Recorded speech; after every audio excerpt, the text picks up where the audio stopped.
Appel au calme et à la cohésion, le président de la République par intérim s'adresse aux forces armées et de sécurité du Mali après les affrontements de ce matin du camp para de Djikoroni.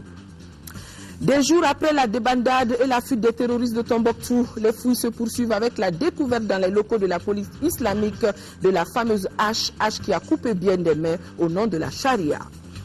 Bientôt, un plan d'action pour les manuscrits de Tombouctou. La France et l'UNESCO se mobilisent. Ils envisagent de mobiliser 4 à 5 millions d'euros pour faire un travail d'évaluation et la reconstitution des manuscrits qui ont subi la rage des terroristes à Tombouctou. Avec moi aussi sur ce plateau, Mahamadou Koné, pour faire le point du communiqué du procureur général près la cour d'appel relatif à la liste des personnes devant répondre devant les juridictions nationales et internationales. Nous sommes vendredi 8 février. Mesdames et messieurs, bonsoir et bienvenue à ce journal que nous ouvrons par ce message du président de la République par intérim, le professeur Dioncounda Traoré aux forces armées et de sécurité du Mali, suite aux affrontements qui ont eu lieu aujourd'hui au régiment des commandos parachutistes à Djikoroni-Para. Le président de la République par intérim, le professeur Dioncounda Traoré, s'est adressé encore une fois aux forces armées et de sécurité du Mali. Pour ta prospérité, fidèle à ton destin, nous serons tous réunis. Un peuple, un but, une foi, pour une Afrique unie. Si l'ennemi découvre son front, au-delà ou au-delà, debout sur les remparts, nous sommes résolus de mourir pour l'Afrique et pour toi, Mali. Notre drapeau sera liberté pour l'Afrique et pour toi, Mali. Notre combat sera l'unité. Oh Mali d'aujourd'hui, oh Mali de demain, les chantreries d'espérance, les cœurs vibreux de confiance. Soldats de l'armée malienne, c'est profondément attristé que je m'adresse à vous ce soir suite aux événements de ce jour 8 février 2013. Oui, j'aurais préféré m'adresser à vous pour vous féliciter de l'action que vous menez au nord de notre pays et des victoires remportées en compagnie de nos frères et de nos alliés sur notre ennemi commun. Hélas, c'est suite au triste spectacle d'échange de tirs fratricides entre vous, au grand désespoir du peuple malien, et à un moment où la principale préoccupation de chaque Malienne et de chaque Malien devrait être constituée par les opérations que nous sommes en train de mener au nord contre le terrorisme et les crimes organisés qui ont soumis pendant de trop longs mois déjà nos compatriotes du Nord à un véritable calvaire. Devant un tel spectacle, quel sentiment croyez-vous qu'éprouvent vos frères, vos compagnons d'armes, venus vous offrir de mourir à vos côtés pour sauver votre pays? Le sentiment, simplement, que certains d'entre nous n'ont toujours pas compris la gravité de la situation dans laquelle nous nous trouvons, ou tout simplement ne donnent aucune importance à l'existence même de leur patrie. Le sentiment qu'ils sont venus peut-être mourir pour rien. En conséquence, je vous demande d'arrêter définitivement ces affrontements répétés au sein de l'armée malienne qui doit tout faire pour se ressaisir et se hisser à hauteur de mission. Ceux qui nous observent sont perplexes. Ils ne comprennent pas ce qui arrive aux Maliens. Ils ne comprennent pas cette image si négative du peuple malien que certains s'évertuent à leur envoyer. Pour nous-mêmes, pour le Mali et pour eux, je vous exhorte à arrêter ces comportements où la raison est totalement absente et où l'ego, si mauvais conseiller, est seul présent. L'armée malienne a certainement bien d'autres choses à faire que ce à quoi nous avons assisté aujourd'hui. Dès lundi, le Premier ministre recevra les représentants du régiment des commandos parachutistes avec la hiérarchie militaire pour trouver une solution définitive à cette crise. J'ose espérer que chacun a pris conscience de la gravité de ce qui s'est passé pour ne pas compromettre davantage l'union sacrée, indispensable pour relever les défis qui sont les nôtres en ces moments difficiles. Je compte sur le sens patriotique et l'attachement de tous à la quiétude de nos paisibles populations et je suis sûr que vous ne nous décevrez pas. En votre nom à tous, au nom du gouvernement et en mon nom personnel, je présente nos excuses sincères à nos hôtes africains et français. Vive l'armée malienne réconciliée avec elle-même. Vive le Mali. Que Dieu vous bénisse. À ton appel, Mali, pour ta prospérité, fidèle à ton destin, nous serons tous réunis. Un peuple, un but, une foi, pour une Afrique unie. Si l'ennemi découvre son front, au-delà ou au-dehors, debout sur les remparts, nous sommes résolus de mourir pour l'Afrique et pour toi, Mali. Notre drapeau sera liberté pour l'Afrique et pour toi, Mali. Notre combat sera l'unité.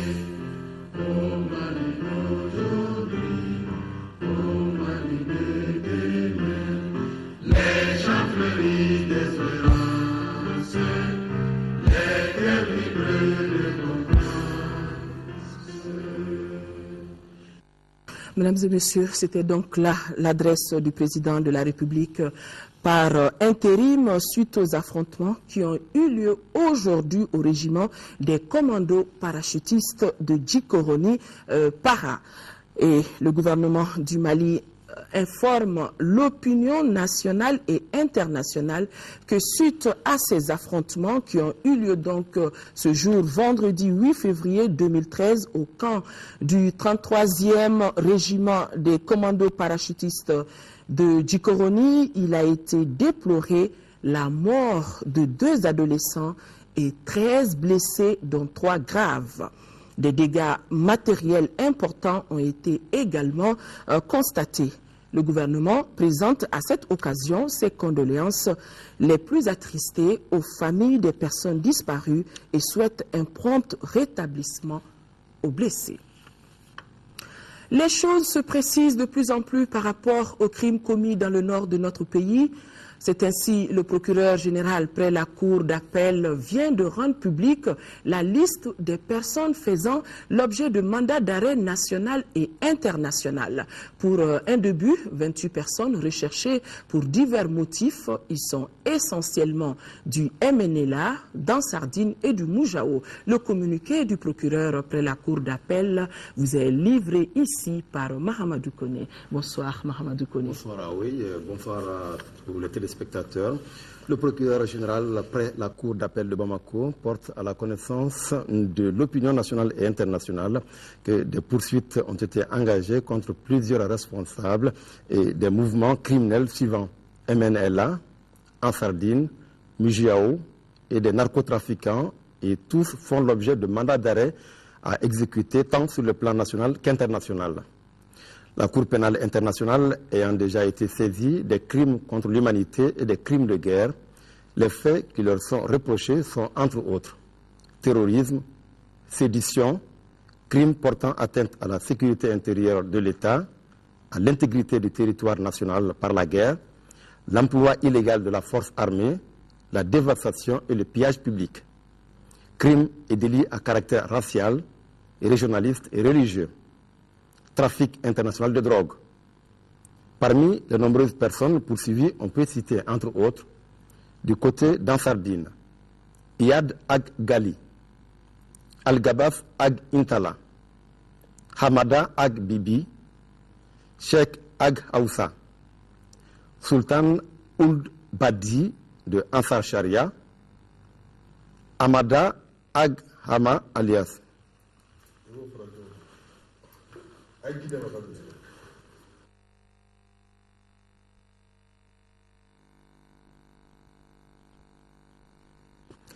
Donc, après cette interruption indépendante de notre volonté, nous continuons donc avec ce communiqué du procureur général près la cour d'appel de Bamako. On était donc au niveau de Ansar Dine. Les personnes poursuivies sont donc Iyad Ag Gali, Al-Gabas Ag Intala, Hamada Ag Bibi, Sheikh Ag Aoussa, Sultan Ould Badi de Ansar Sharia, Amada Ag Hama, alias Abdelkrim El Tarki, Akmi, Omar Ould Hamaha, Ansar Sharia plus Akmi, Sidi Mohamed Ould Boumana, alias Sanda, Akmi. Du côté du Moujiao, Shérif Ould Ataher, connu sous le nom de Shérif Ould Tahar, aussi narcotrafiquant. Abdrahman Ould El Amr, alias Ahmed El Tlemsi. Aliou Maman Touré. Côté MNLA, Bilal Ag Asherif, Mohamed Djeri, Mohamed Ag Najim, Hama Ag Moussa, Deti Ag Sidimou, narcotrafiquant, Ibrahim Ag Mohamed Afale, Iglas Ag Oufen, Bay Ag Diknan, Moussa Ag Afarid, Abdallah Ag Al-Bakay, Madi Ag Bohada, les narcotrafiquants maintenant. Mohamed Ould Ahmed Deya, dit Mohamed Rougui. Dina Ould Daya, Mohamed Ould Sidati, maire de Ber, Baba Ould Sheikh, Mohamed Ould Wenat, Abinadi Ag Abdallah, maire de Aguelok. C'est l'occasion d'affirmer de nouveau que l'impunité constitue un terrain favorable à l'amplification des phénomènes criminels, chose qui ne saurait aller avec l'exigence de l'état de droit et de construction d'une véritable démocratie. C'est donc là, à Oyi Touré, le communiqué du procureur général près la cour d'appel de Bamako. Merci Mahamadou Koné, vous allez rester avec nous pour suivre le cours de ce journal avec cet important communiqué du ministre de l'économie, des finances et du budget. Le ministre de l'économie, des finances et du budget informe l'ensemble des opérateurs économiques et fournisseurs de l'État qu'il lui a été donné de constater que certains prestataires exécutent des travaux, font des prestations ou effectuent des livraisons sans engagement préalable visé au contrôle financier en violation des procédures d'exécution des dépenses publiques. En exécution de ces procédures, par conséquent, le ministre de l'économie, des finances et du budget rappelle que tout opérateur économique qui exécute des travaux, fait des prestations ou effectue des livraisons à une administration publique sans avoir au préalable obtenu un bon d'achat dûment visé du contrôleur financier le fait à ses risques et périls.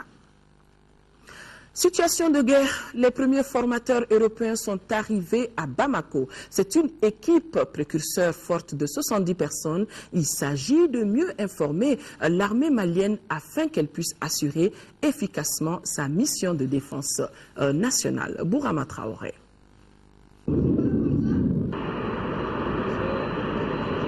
À bord de cet avion militaire, 70 formateurs européens de haut niveau, une équipe précurseur chargée de la formation de l'armée malienne. Notre mission est d'aider à la reconstruction de l'armée malienne, c'est surtout de permettre à nos camarades maliens de reconquérir, de tenir l'ensemble de leur territoire et donc bien de disposer d'une force armée apte à s'engager le plus tôt possible. Donc notre mission revêtira plusieurs aspects. Un aspect bien évidemment, conseil, expertise dans des domaines bien spécifiques et puis un domaine formation de façon à ce que l'armée malienne dispose le plus rapidement possible de bataillons aptes à s'engager. S'engager dans le combat contre les terroristes. Au total, 4 bataillons seront formés, mais ces chiffres pourraient évoluer selon les besoins du pays. La formation qui dure 15 mois comporte 2 volets essentiels. Alors il y aura une partie du détachement qui sera sur Bamako pour la partie contact avec les autorités et la chaîne de commandement, ce que j'ai évoqué tout à l'heure. Et puis un deuxième volet, le volet formation, qui normalement s'organisera autour de Koulikoro. Il y aura aux alentours de 200 formateurs dédiés exclusivement à la formation. Une formation à laquelle une quinzaine de pays européens devraient participer. Aide humanitaire encore, l'Arabie Saoudite qui se manifeste avec 100 tonnes de vivres du royaume viennent d'arriver donc dans notre pays à bord d'un cargo réceptionné par l'ambassadeur du royaume d'Arabie Saoudite dans notre pays et le ministre de l'Action humanitaire, de la solidarité et des personnes âgées. Ibrahima Traoré était présent à l'aéroport international de Bamako-Sénou. À l'aéroport international de Bamako-Sénou, les avions des Amis du Mali se succèdent pour apporter leur soutien au pays. Ce vendredi, on a accueilli un deuxième gros porteur d'Arabie Saoudite à bord, 100 tonnes de vivres, notamment de riz, du sucre, du lait en poudre ou encore de l'huile. Le royaume accompagne ainsi le Mali pour faire face à la situation humanitaire. Les relations qui unissent le royaume d'Arabie Saoudite et la République du Mali, surtout en matière diplomatique, remonte très loin. Cette aide a été acheminée ici sur ordonnance du serviteur des 2 saintes mosquées, le roi Abdallah Ben Abdelaziz. Et en plus de cette aide destinée au peuple du Mali, le roi a également ordonné d'accorder 4 millions de dollars, 2 pour le programme alimentaire mondial et les 2 autres pour le Haut Commissariat des Nations Unies pour les réfugiés. Le ministre chargé de l'action humanitaire a adressé au Royaume d'Arabie Saoudite la reconnaissance du peuple malien. Mamadou Sidibé rassure que le don sera utilisé très vite au profit des populations victimes de la crise du Nord. C'est destiné aux populations qui sont des populations déplacées, des populations qui sont restées dans les régions du Nord Mali, Gao, Tombouctou, Kidal. Vous le savez aussi bien que moi que l'accès à ces zones est encore sous contrôle militaire, mais dès que nous avons l'opportunité, ça sera acheminé vers ces populations. D'autres aides multiformes sont annoncées dans les jours et semaines à venir. Dans le même temps, les autorités maliennes entendent redoubler d'efforts pour relever le défi de la situation humanitaire. Cette autre actualité, les terroristes ne relâchent pas avec le crime. Un individu portant une ceinture explosive s'est fait déclencher ce matin sur la route reliant Gao à Bourem. Voulant faire des victimes parmi les militaires maliens du poste de contrôle, finalement le kamikaze est parti, tenez-vous bien, tout seul en enfer après une explosion qui l'a mise en menu morceaux et fait un blessé léger parmi les militaires présents. Selon un habitant de Gao ayant requis l'anonymat, il y a eu plus de peur que de mal et cet habitant est au micro depuis Gao, au micro de Tchessira Emmanuel Dambélé. Bon, je suis un habitant de Gao, j'habite non loin des militaires ce matin. On s'est levé ce matin de bonne heure avec un grand bruit de tournement. Et dans peu de temps, on s'est retrouvé dans la rue pour voir ce qui s'est passé. On voit un élément à moto qui s'est fait déboulonner, on peut dire même qui s'est fait exploser par une bombe. Dieu merci, il a raté sa cible parce qu'il voulait vraiment s'enfoncer directement sur les militaires. Mais il s'est même explosé avant d'arriver aux militaires. Je crois que c'est par le fragment de sa bombe a fait un petit ricochet parmi les militaires. Il y a eu un petit blessé léger qu'on a su ensuite amener à l'hôpital. Sinon, on suivi quand même, il s'est transformé en mort. Il n'était pas passé au centre-ville. L'élément en question était sur une moto Sanili. Donc, il a foncé sur la position avancée qui est sur la route de Bourem. Selon certaines informations, toutes les charges qu'il avait n'ont pas pu exploser. Oui, sa charge qui a explosé contre lui, même ça, c'est sa ceinture. Mais il y a une autre charge qui est derrière lui, qui transportait, qui ressemble à un obus. Mais cette charge ne s'est pas explosée. C'est tombé à quelques mètres du lieu. Mais est-ce que cela signifie que Gao n'est pas suffisamment sécurisé malgré la présence des forces de l'ordre de l'armée? Nous ne pourrons pas le dire parce qu'en toute franchité, dans toutes les rues, tu rencontres les militaires, que ce soit militaires maliens, nigériens, français, et même les nouvelles qui sont arrivées. Tout le monde est dans les rues, patrie porte par porte, rue par rue. Donc on ne peut pas dire que Gao n'est pas sécurisé. Seulement, c'est des gens qui veulent vraiment se faire entendre, sinon il n'y a plus de crainte que de mal. Comment se passe la collaboration entre les populations et les militaires français, maliens et africains? Vraiment très excellente. Même ce matin, il y a eu un forum de la jeunesse. Et cet forum vraiment parlait de la paix et la réconciliation. Il y a la présence du maire et beaucoup d'autres notables. Parmi eux, il y a des notables Tamachek, il y a des notables arabes qui ont vraiment participé à la réunion ce matin. La vie reprend son cours normal parce que tout le monde est dans la rue, les achats, les boutiques sont ouvertes. Seulement, la nuit, à une certaine heure, il y a le couvre-feu, donc les gens s'abstenaient. Ils restaient dans leur maison, c'est normal pour leur propre sécurité. Mais visiblement, le tronçon Bamako-Gao n'est pas encore ouvert à la circulation. N'importe qui ne peut pas aller à Gao maintenant. Ah oui, parce qu'aujourd'hui, on entendait dans la ville qu'un convoi vient de rentrer, vraiment un grand convoi. Donc, beaucoup de commerçants attendaient seulement à ce que le corridor Gao-Sévaré soit ouvert pour alimenter la ville. Situation de guerre, l'armée malienne très engagée dans cette guerre contre les terroristes et dans la stratégie de mise en place de la contre-offensive de l'armée malienne contre les terroristes à partir de Konna. La garde nationale a été pour beaucoup dans la reçue des dispositifs militaires. Dénommé bataillon de l'Est et sous le commandement d'Élisée Daou, la troupe avait pour mission de couper les arrières de l'ennemi de Banyagara en Douazan à Douanza en passant par Koro et Bankas et assurer la jonction avec les autres forces armées pour libérer Douanza, puis Ombori, Gossi et Gao. Un dispositif particulièrement exécuté avec le courage d'un corps fait d'abnégation et d'un don de soi que nous présentent ce soir nos envoyés spéciaux sur la ligne de front, Moussa Arimeiga et Aliou Touré. Nous sommes ici à Wabaria, à l'entrée du pont de Gao, où au nombre des troupes accueillies à l'arrivée, le bataillon de l'Est, qu'on appelle la garde nationale du Mali, une formation militaire au sein des forces armées.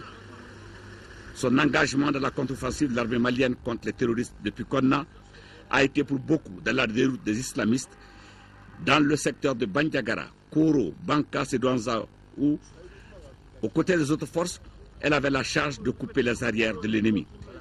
Une partition parfaitement jouée qu'apprécie ici la hiérarchie du commandement. Notre rôle a été quand même pas négligeable du tout. D'abord, quand nous étions en statique au niveau de Bandiagara, donc le front Est, nous avons développé une sorte de dynamique, un contrôle de zone adapté à toute cette situation-là, à ces tentatives que faisaient les ennemis, que nous avons pu contrecarrer. Donc, avant de faire donc maintenant une offensive sur les villes du Nord, Douanza d'abord, ensuite sur Gao aujourd'hui. Et quand on s'intéresse au moral des troupes, après de tels succès militaires, c'est avec appréciation positive que la hiérarchie de commandement le décrit. Les hommes qui sont aujourd'hui avec moi ici ont le moral très haut parce qu'ils sont conscients de l'enjeu qu'il y a, ils sont conscients de la situation et ils sont prêts à aller partout où le devoir va les appeler. Donc ça c'est clair. Et la plupart de ceux que vous voyez ici sont conscients volontaires. Quand on quittait à Bamako encore en avril passé, ces groupes ont été construits par des gens qui étaient essentiellement des volontaires, qui ont été rejoints par d'autres volontaires encore, et vraiment ils sont engagés. Voilà, donc le moral est vraiment bon et tout le monde est prêt, tout le monde est conscient. La garde nationale du Mali est un des corps des forces armées et a une parfaite connaissance du terrain, qui a conscience aussi, à l'instar des autres, de ses missions de défense opérationnelle du territoire, de la sécurité des personnes et des biens, pour lesquels l'engagement sera toujours tenu au profit des populations maliennes. Parole d'officier. Et nous sommes prêts et nous voulons vraiment rassurer davantage notre peuple. Et leur dire que la mission pour laquelle nous avons été investis, ce qui nous a été confié, c'est-à-dire leur sécurité et la sécurité de leurs biens, nous sommes prêts à l'assurer. Nous sommes prêts à assurer cette mission-là. Nous n'aurons de répit que quand notre peuple pourra se reposer. tant qu'une partie du territoire national sera sous occupation des groupes armés, de quelque ordre que ce soit, nous n'aurons pas de répit. Et tant que ce peuple-là ne verra pas la paix et la paix de manière totale, nous ne pourrons pas nous reposer. Il n'y a pas de repos pour nous. Et tous ceux qui sont ici le savent, hein, tous sont engagés, sont pressés de continuer pour que vraiment on finisse cette histoire-là. La gendarmerie, dans le cadre de la recherche des objets suspects, a découvert dans les locaux de la police islamique une hache qui, selon les gendarmes, a probablement servi à l'amputation des mains de supposés voleurs. Et ça, c'est à Tombouctou. À ce jour, l'instrument est gardé au niveau du camp militaire de Tombouctou. Envoyés spéciaux, Chirfi Moulay et Adama Djimde. Ce bâtiment, siège d'une banque de la place, a servi de police islamique aux djihadistes. Les paisibles citoyens appréhendés par ces derniers y étaient conduits et emprisonnés. La sentence était sans appel. Cette hache a été découverte par la gendarmerie dans ses locaux. Elle a probablement servi à exécuter les actions les plus cruelles possibles. Cette hache que vous voyez a été retrouvée à la BMS, qui servait de commissariat islamique pour les islamistes. Alors au cours des fouilles, on a récupéré cette hache-là. Sûrement qui servait à couper soit les têtes ou les mains ou les bras en tout cas.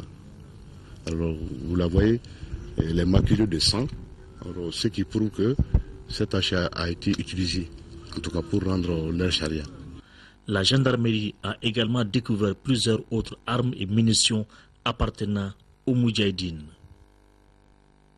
Restons à Tombouctou où les terroristes, dans leur rage après moi le déluge, se sont attaqués aux équipements de l'ERTM Tombouctou, des consoles en passant par les studios de diffusion et de production jusqu'à l'émetteur et la climatisation centrale. Tout est parti en feu en quelques secondes. Suivez tout simplement le constat fait par nos envoyés spéciaux Chirfi Moulay et Adama Djimde. L'ORTM Tombouctou, les djihadistes y ont logé pendant 9 mois. Un bâtiment apparemment intact, loin de là. La cabine de diffusion a tout l'air d'une cuisine. Console, ordinateur et autres armoires calcinées. Même scénario pour le studio de diffusion et la cabine de production avec une porte super blindée. De gros moyens ont été certainement déployés pour la défoncer. L'émetteur et le régulateur de tension n'ont pas échappé à la folie meurtrière des occupants. Le bureau du chef de production est un dépotoir d'armes. Le groupe électrogène a reçu des rafales de balles. La climatisation n'a pas échappé. Compte tenu de l'intensité des frappes françaises, les Moudjahidines n'ont pas eu le temps de s'occuper des 2 pylônes. Dans la précipitation, ils ont mis feu à cet engin venu de quelque part. En deuxième région, le gouverneur accompagné d'une forte délégation a rendu visite au contingent nigérian basé dans le cercle de Banamba. Sur place, le chef de l'exécutif régional a remis des bœufs à la troupe nigérienne. Voilà ce que nous dit dans ce reportage Fousseini Tunkara. Le gouverneur de la deuxième région voulait s'enquérir des conditions de vie du contingent nigérian déployé dans le secteur de Banamba dans le cadre de la mission internationale de soutien au Mali, MISMA. Le chef de l'exécutif régional dit également venir remercier au nom de toute la population de la région de Koulikoro les soldats nigérians pour leur geste de solidarité envers notre pays. À l'issue de la visite, le gouverneur Tessougué s'est dit satisfait. Le constat qui se dégage, c'est qu'ils sont vraiment engagés. Ils sont engagés et ils cherchent des solutions à travers les autorités locales et les populations. Le chef du contingent a demandé pour que les gens collaborent avec eux et leur apportent les renseignements nécessaires chaque fois qu'ils détectent un individu suspect. Et je veux vous mettre à l'aise tout de suite que ça va au niveau de la région de Koulikoro. On n'a rien à signaler et le calme règne. Cette troupe nigérienne basée à Banamba depuis 10 jours est composée de soldats aguerris. Leur mission, sécuriser les points stratégiques de la région de Koulikoro. Dans son intervention, le commandant adjoint du contingent nigérian s'est dit impressionné par la franche collaboration de la population et des autorités locales. Pour l'officier, cette bonne collaboration facilitera à plus d'un titre leur mission. Il y a une franche collaboration entre eux. La population, même souvent s'ils sont en patrouille, les enfants les saluent, vraiment ils sont très contents. Il dit que même en quelque sorte, ils sont habitués à de tels problèmes, puisque chez eux là-bas aussi, il y a le Boko Haram qui fait terreur. L'objectif principal fait vraiment la sécurité, rien que la sécurité. Avant de quitter les lieux, le gouverneur a remis 2 bœufs à la troupe nigériane en guise d'encouragement. La crise malienne n'affecte pas que le nord du Mali. La région de Kayes également en souffre beaucoup. Depuis le début de la guerre, les populations de Kayes vivent dans des conditions extrêmement difficiles. Le constat a été fait à Paris à la faveur d'une rencontre qui a regroupé la mairie d'Ivry dans la région parisienne et les ressortissants maliens. Correspondance depuis Paris de Makanfi Konaté. Qu'il s'agisse de la suppression des vols directs sur la ville de Kayes ou de la suspension de la coopération décentralisée, les immigrés maliens de la région de Kayes et leurs familles restées au pays paient un lourd tribut à cette crise dans le nord du pays. La région de Kayes fait frontière avec la Mauritanie.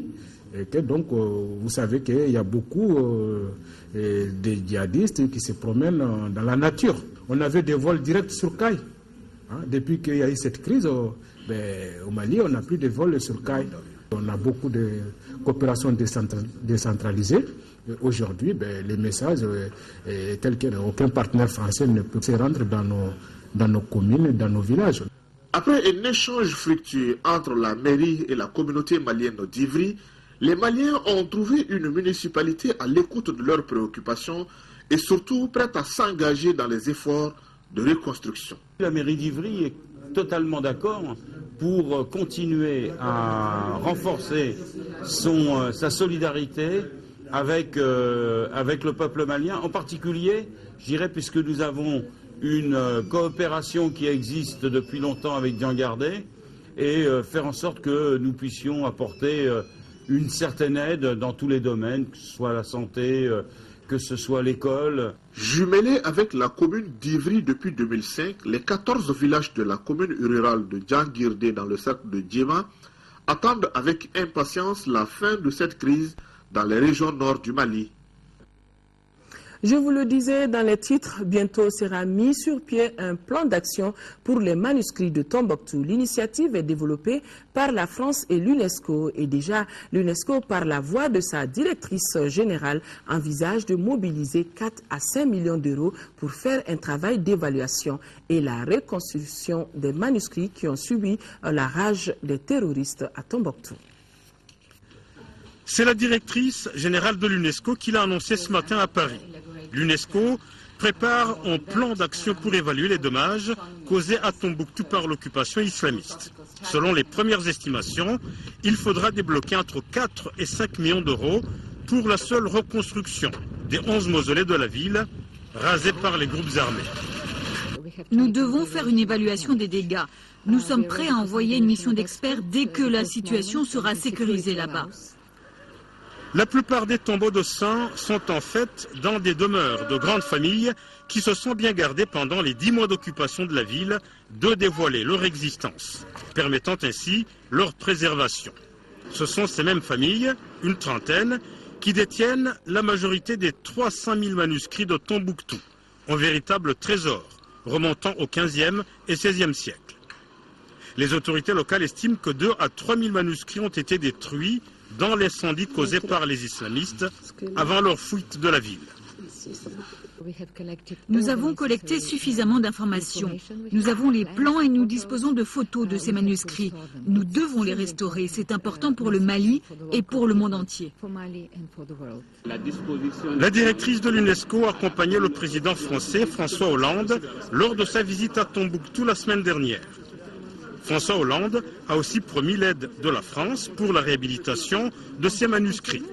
Il va falloir remplacer le matériel de numérisation pour que la digitalisation qui venait de commencer puisse reprendre. Le reste de l'actualité en Afrique, à pas de course en Zambie, une collision entre un bus et un camion des pluies diluviennes en Mozambique et le Sénégal avec le démarrage du premier tribunal spécial pour juger l'ancien président tchadien Hissène Habré.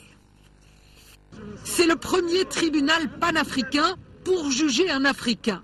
Le tribunal spécial qui doit juger Hissène Habré a commencé son travail aujourd'hui à Dakar. Pas de date fixée pour le procès. Il devrait avoir lieu après plusieurs mois d'instruction. Cela faisait 7 ans que l'Union africaine avait confié au Sénégal le soin de juger Hissène Habré. Dakar y avait mis peu d'empressement Jusqu'à l'arrivée au pouvoir de Macky Sall, les victimes tchadiennes attendaient ce moment depuis plus de 20 ans. C'est une immense satisfaction.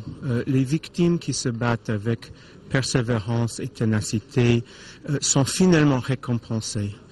Le dictateur tchadien en exil à Dakar est accusé de crimes de guerre, crimes contre l'humanité et torture. Selon les ONG, 40 000 personnes auraient été tuées sous sa présidence.